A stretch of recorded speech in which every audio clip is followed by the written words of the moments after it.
Assalamualaikum warahmatullahi wabarakatuh. Bismillah wassalatu wassalamu ala rasulillah amma ba'd. Alhamdulillah kita dapat berkumpul pada malam hari ini di masjid yang insyaallah kita akan lanjut. Sekarang ini kultum, kemudian kita lanjut dengan sholat tarawih berjamaah.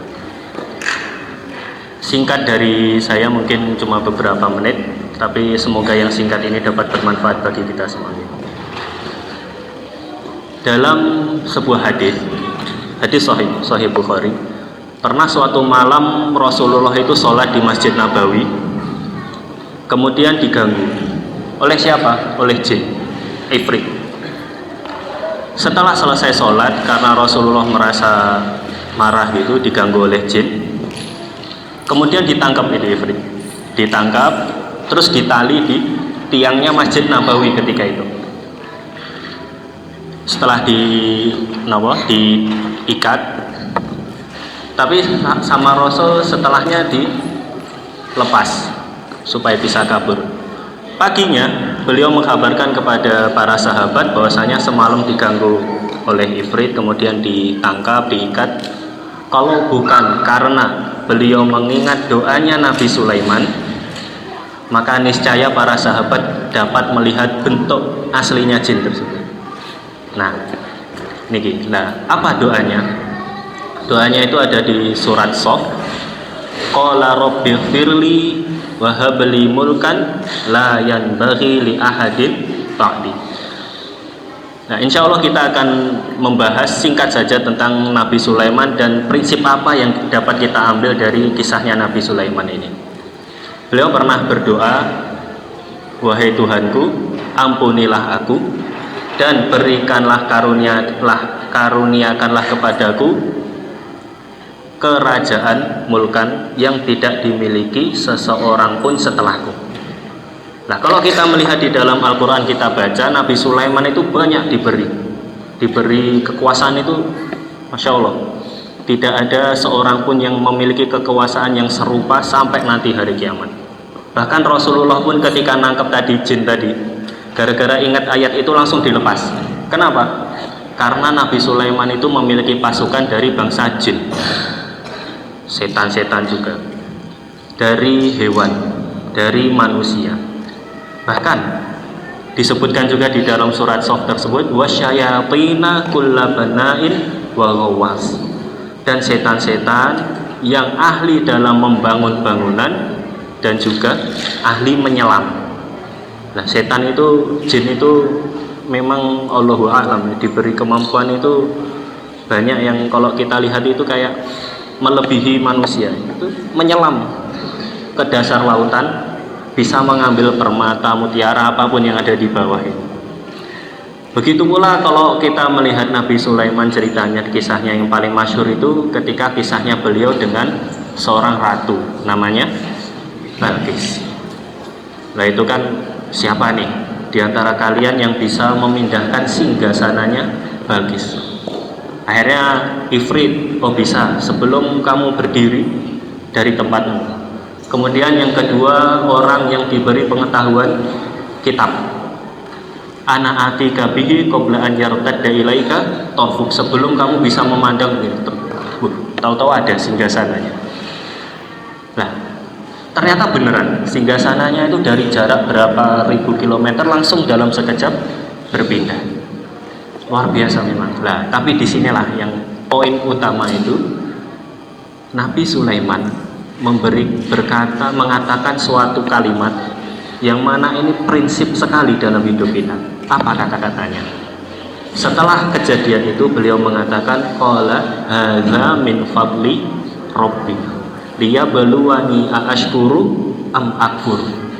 Semua ini ya, nikmat semua yang diberikan Allah kepada Nabi Sulaiman, yang dimiliki Nabi Sulaiman itu min fadli rabbi, dari karunia Tuhanku, liyabluwani aashkuru am akfur, yang mana nikmat itu untuk mengujiku apakah aku termasuk hamba yang bersyukur atau yang kufur. Nah, ini prinsip sekali. Jadi ada dua prinsip di sini. Jadi begini, para saudara, nikmat yang Allah berikan itu, dari kesehatan, rumah, kendaraan, harta, keluarga, istri, anak, apalagi. Ya kalau ada yang pas-pasan, ada yang sangat berlebih, itu semuanya prinsipnya kembali ke dua ini. Apa? Semua itu adalah karunia Allah tanpa pengecualian. Yang kedua, itu semuanya untuk ujian. Liyabluwani. Nah, kalau yang pertama itu untuk karunia Allah tanpa pengecualian. Semuanya karena karunia Allah. Kemudian yang kedua itu untuk ujian. Nah, di ujian inilah manusia terbagi menjadi dua. Apakah dia termasuk yang bersyukur atau yang kufur? Oke, kita preteli sedikit-sedikit. Singkat saja. Karunia Allah. Sekarang kita renungi. Berapa kali atau berapa sering kita itu mendapatkan nikmat yang paling nampak harta wayang, uang, entah itu pekerjaan atau apapun, kita itu mendapatkannya itu ujug-ujug, ya kan? Tiba-tiba atau tidak menyangka, atau kita mengatakan ini keberuntungan, ya kan? Misalkan kita dagang memiliki restoran makanan, kita ahli memasak misalkan, masak, wah ini restoran nasi goreng, ya kan, kita pakai bumbu yang bagus, yang enak, terus kita cicipi, wah bismillah ini enak. Nah, tapi ternyata orang-orang semuanya mengatakan enak. Pertanyaannya, yang memberikan lidah kita itu siapa? Allah kan? Lah kok tiba jelalahno, ya kan? Napa icip-icip kita ini, selera kita itu kok disenangi oleh orang-orang, gitu. Begitu pula kalau kita sendiri lah, nggak usah. Kita misalkan punya teman 2 orang, kita punya teman 1 orang, sekolah bareng, kemudian mencari kerja bareng, sama-sama mendapatkan pekerjaan. Ternyata kita gajinya sama, katakan. Ternyata kita berjalannya waktu dibukakan, kenal si A.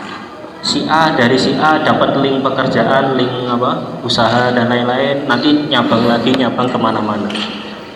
Betul kan? Kan sering ya kita seperti itu. Itulah yang dinamakan karunia Allah. Tetapi gini mas,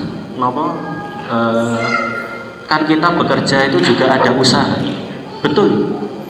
Tapi usaha kita itu prinsipnya hanyalah sebab, Sedangkan yang berkehendak untuk memberikan akibat, bisa memberikan hasil itu atas izin Allah Subhanahu wa Ta'ala. Bahkan kalau Allah tidak mengizinkan, kita mau jalan aja keluar dari rumah nggak mungkin mampu. Bisa jadi keluar rumah kepleset, jatuh, nggak jadi kerja, nggak jadi jualan, kan seperti itu. Bahkan kalaupun sebab itu pun sendiri, kita bisa mengambil sebab-sebab itu juga karena Allah. Memiliki akal karena Allah, memiliki tangan, kaki, mata, ya kan, lisan, pendengaran, itu karena Allah. Maka dari itu tidak ada pengecualian. Hadza min fadli Rabbi. Itu prinsip yang pertama. Yang kedua, itu merupakan ujian. Nah, berkaitan dengan harta ini, tentunya ada yang terbagi manusia yang antara syukur dan juga kufur. Intinya dalam harta itu hanyalah in atau out. In atau out. Bagaimana maksudnya? Bagaimana kita mengambil harta dan bagaimana kita mengeluarkan. Karena dalam salah satu hadis itu Rasulullah mengatakan bahwasanya kakinya seorang hamba nanti di hari akhir tidak akan berpindah sampai dia ditanyai 4 hal. Salah satunya tentang harta. Nah, harta ini ditanya 2 hal. Dari mana mendapatkan dan kemana dibelanjakan. Gitu? Seperti itu. Kufur itu bagaimana? Ya, jelas lah. Oke. Kalau misalkan dari harta yang haram, itu berarti tidak syukur. Dibelanjakan kepada hal-hal yang haram atau membantu maksiat, kita alhamdulillah bekerja, diberi harta yang banyak, malah membangun diskotik yang di situ banyak kemungkaran, malah ngeraktir temen khomer, ngeraktir temen apa dan lain sebagainya, hal-hal yang haram. Ini termasuk kufur nikmat. Nah itu dalam in dan juga out. Tapi ada satu hal yang mungkin jarang kita, bukan jarang ya, yang perlu kita cermati juga tentang harta yang kita keluarkan. Itu bukan hanya kita jaga dari hal-hal yang haram, tapi kita juga ada kewajiban untuk mengeluarkan harta. Apa saja kewajibannya? Nah, karena ini Ramadan, biasanya orang-orang akan memikirkan nanti di akhir Ramadan itu nopo zakat. Nah, sekarang coba kita renungi sendiri, kita tanyakan ke diri sendiri. Apakah kita masih termasuk orang-orang yang mengira bahwasanya zakat fitrah nanti, beras itu adalah rukun Islam ketiga? Rukun Islam itu nopo? Syahadat, sholat, zakat. Atau kita sudah paham apa itu zakat fitrah, apa itu zakat mal? Atau kita masih mengira zakat fitrah itu adalah rukun Islam ketiga? Itu keliru. Okay. Jadi seorang muslim itu ada kewajiban zakat. Nah, yang menjadi rukun Islam ketiga itu adalah zakat mal, zakat harta. Nah, zakat fitrah gimana? Beras nanti itu kewajiban orang-orang yang masih hidup ketika sebelum Idul Fitri. Itu wajib, diwajibkan oleh Rasulullah. Makanya kalau kita membuka kitab-kitab fikih, itu pasti di dalam pertama kitab zakat itu pasti zakat harta. Setelahnya baru ada bab zakat fitrah. Nah itu. Nah makanya selain harta itu, bagaimana bersyukur atas nikmat Allah, atas harta terutama, itu bukan hanya menahan diri untuk tidak mengeluarkan harta kepada hal yang haram, tapi juga harus mengetahui kewajiban. Apa? Ya zakat itu tadi. Berapa besarannya? Wah, tentunya kalau membahas zakat ini sangat panjang. Tapi singkatnya, kita kalau memiliki uang 100 juta, ya itu berarti sudah kaya raya, gitu. Berapa batasannya orang yang kaya? Nah ini pembahasannya, apakah ditakar dengan emas ataukah perak? Meskipun mayoritas ulama sekarang yang ada di Saudi itu lebih menakar uang itu dengan nisabnya perak. Berapa? 595 gram perak. Besarannya 7 juta, sekitaran segitu. Berarti kalau kita uangnya lebih dari itu, berarti termasuk wajib zakat.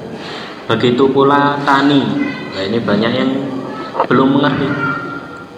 Tani memiliki sawah padi, panen, kemudian panen. Berapa panennya? 2 ton. 2 ton. Itu sudah banyak.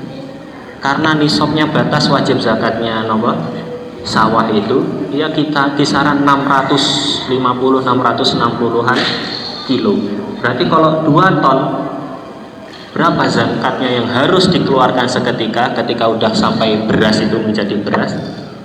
Antara 5% atau 10%. Ya itu tergantung airnya, apakah air hujan atau air sungai atau air kita membeli pakai sanyo. Itu rinciannya ya banyak, kita kalau nanti dengan mudah kita cari, entah itu di buku atau di internet, sangat banyak penjelasan tentang ini. Nah itu zakat. Belum lagi kalau misalkan kita sudah berkeluarga, ada namanya nafkah, dan nafkah kepada istri, kepada anak itu juga nilainya sedekah, gitu. Wa fi fimroatika shadaqah, Rasul mengatakan, dan satu suapan di mulut istrimu itu terdapat sedekah. Nah kalau sudah yang wajib, baru nanti yang sunah-sunah, entah itu infak, sedekah, wakaf, dan lain sebagainya. Jadi prinsipnya jangan dibalik. kita semangat ke yang sunnah, tapi yang wajib ditinggalkan. Nah ini kebalik prinsipnya. Nah jadi tadi untuk kita tutupnya, jadi tadi prinsipnya ada dua, karunia Allah dan juga ujian. Sebagai penutup, apakah harta itu kalau orang kaya itu pasti jahat? Tidak. Orang kaya tidak pasti jahat pun. Begitu pula orang yang hartanya sedikit bukan berarti dia pasti baik. Karena harta itu alat saja, alat untuk kita beli dan lain sebagainya. Tergantung orang yang memiliki, apakah kebaikan atau keburukan. Semoga Allah Subhanahu wa ta'ala menjaga kita semuanya. Semoga yang singkat ini dapat bermanfaat bagi kita. Semoga kita termasuk hamba Allah yang mengingat dua prinsip ini terus sampai nanti di hari akhir. Aku qouli hadza. Assalamualaikum warahmatullahi wabarakatuh.